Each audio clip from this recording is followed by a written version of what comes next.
क्या आप जानते हैं आज जहाँ भगवान विष्णु विराजते हैं वो कभी महादेव का घर हुआ करता था। बद्रीनाथ। जी हाँ, बद्रीनाथ एक समय पर भगवान शिव का मूल निवास हुआ करता था। आखिर विष्णु जी ने ऐसा क्या किया जो शिव जी को अपना घर त्यागना पड़ा?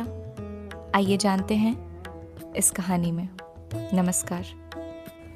हिमालय की बर्फीली चोटियों के मध्य स्थित बद्रिका आश्रम, जिसे आज हम बद्रीनाथ धाम के नाम से जानते हैं, प्राचीन काल से ही देवताओं और ऋषियों की तपोभूमि मानी गई है।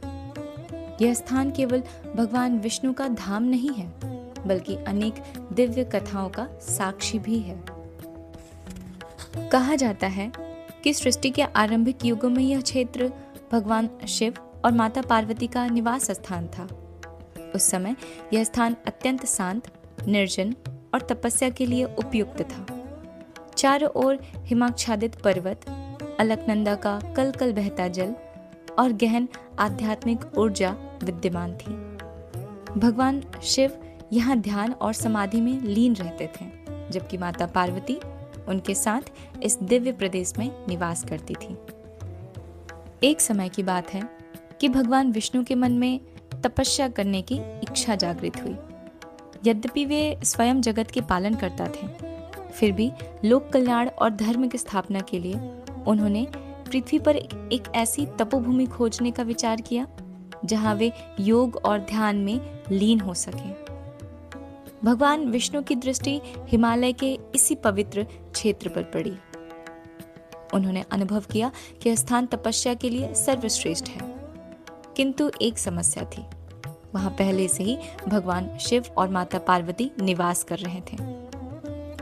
लोक कथा के अनुसार भगवान विष्णु ने एक अद्भुत लीला रची।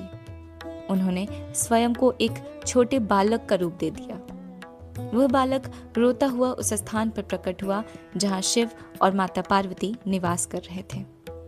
माता पार्वती का हृदय करुणा से भर गया। उन्होंने उस रोते हुए बालक को देखा और शिव जी से कहा, यह बालक इस निर्जन हिमालय में अकेला कैसे आ गया? इसे सहायता की आवश्यकता है। भगवान शिव उस बालक के वास्तविक स्वरूप को समझ रहे थे। कुछ परंपराओं में कहा जाता है कि शिव जी ने माता पार्वती को सावधान भी किया कि यह कोई साधारण बालक नहीं है, लेकिन माता पार्वती का मातृत्व उमड़ पड़ा। वे बालक के पास गईं और उससे उसके दुख का कारण पूछा। बालक ने कहा कि उसका कोई घर नहीं है और वह आश्रय चाहता है। माता पार्वती ने स्नेहपूर्वक उसे अपने आश्रम में रहने का निमंत्रण दिया। भगवान शिव मुस्कुराते रहे, मानो उन्हें आगे होने वाली लीला का ज्ञान हो। कुछ समय बाद शिव और पार्वती स्नान के लिए निकले। जब वे वापस लौटे तो आश्रम का द्वार भीतर से बंद था। उन्होंने द्वार खोलने का प्रयास किया, परंतु वह नहीं खुला। तब भीतर से दिव्य वाणी सुनाई दी। वह कोई और नहीं, स्वयं भगवान विष्णु थे। उन्होंने अपने वास्तविक स्वरूप में प्रकट होकर कहा कि यह स्थान अब उनकी तपस्या के लिए निर्धारित है। लोक मान्यता के अनुसार भगवान शिव ने इस लीला को समझ लिया और बिना किसी विवाद के उस स्थान को भगवान विष्णु को समर्पित कर दिया। शिव जानते थे कि यह सब लोक कल्याण के लिए हो रहा है। इसके बाद शिव और पार्वती वहां से प्रस्थान कर गए और उत्तर दिशा में स्थित केदार क्षेत्र की ओर चले गए। आगे चलकर वही स्थान केदारनाथ के रूप में प्रसिद्ध हुआ। इस प्रकार एक परंपरा के अनुसार बद्रीनाथ भगवान विष्णु का धाम बना और केदारनाथ भगवान शिव का। कथा यहीं समाप्त नहीं होती। भगवान विष्णु ने उस स्थान पर कठोर तपस्या आरंभ की। हिमालय की भीषण ठंड, बर्फीली हवाएं और कठोर जलवायु के बीच वे गहन ध्यान में लीन रहे। अपने आराध्य पति को इस अवस्था में देखकर माता लक्ष्मी चिंतित हो गईं।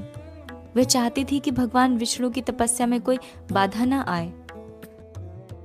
कहा जाता है कि उन्होंने बद्री वृक्ष का रूप धारण कर लिया और भगवान विष्णु को हिमपात तथा तेज हवाओं से बचाने के लिए उनके ऊपर छाया बनकर खड़ी रहीं।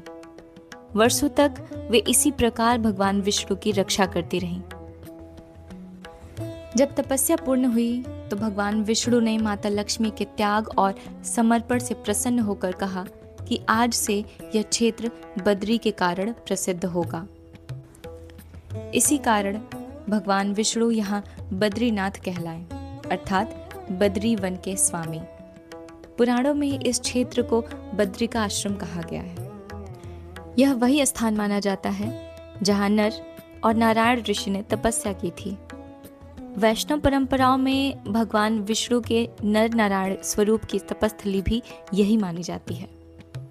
कई ग्रंथों में यह भी वर्णित है कि देवर्षि नारद ने यहाँ भगवान विष्णु की उपासना की थी।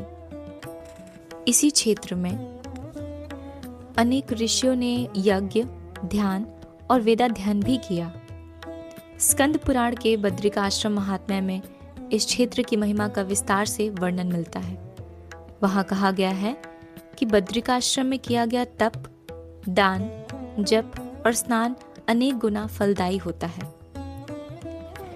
एक अन्य मान्यता के अनुसार सतयुग में भगवान विष्णु ध्यान मग्न रूप में यहाँ विराजमान थे। त्रेता और द्वापर में भी इस क्षेत्र का महत्व बना रहा। कलयुग में आदि शंकराचार्य ने अलकनंदा नदी से भगवान बद्रीनाथ की मूर्ति को पुनः प्राप्त कर मंदिर में स्थापित किया, जिसके बाद यह धाम पुनः व्यापक रूप से प्रसिद्ध हुआ। चार धाम परंपरा में बद्रीनाथ को अत्यंत महत्वपूर्ण स्थान प्राप्त है। यह केवल एक मंदिर नहीं बल्कि वैष्णव परंपरा का प्रमुख आध्यात्मिक केंद्र माना जाता है।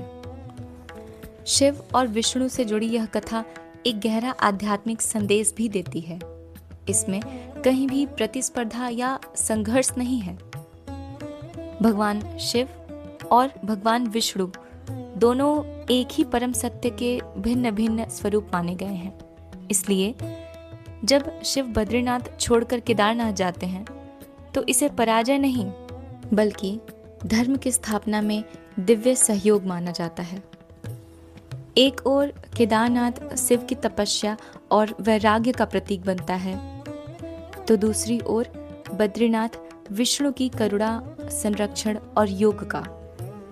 यही कारण है कि आज भी श्रद्धालु केदारनाथ और बद्रीनाथ दोनों धामों की यात्रा को पूर्ण तीर्थ यात्रा मानते हैं। मानो शिव और विष्णु स्वयं भक्तों को यह संदेश दे रहे हों कि सत्य तक पहुंचने के मार्ग भिन्न हो सकते हैं, लेकिन अंतिम लक्ष्य एक ही है। और इसी दिव्य लीला के कारण हिमालय की गोद में स्थित यह पवित्र भूमि, जहाँ कभी शिव और पार्वती का निवास माना गया, आज करोड़ों श्रद्धालुओं के लिए भगवान बद्रीनाथ का परम पवित्र धाम बन चुका है। धन्यवाद।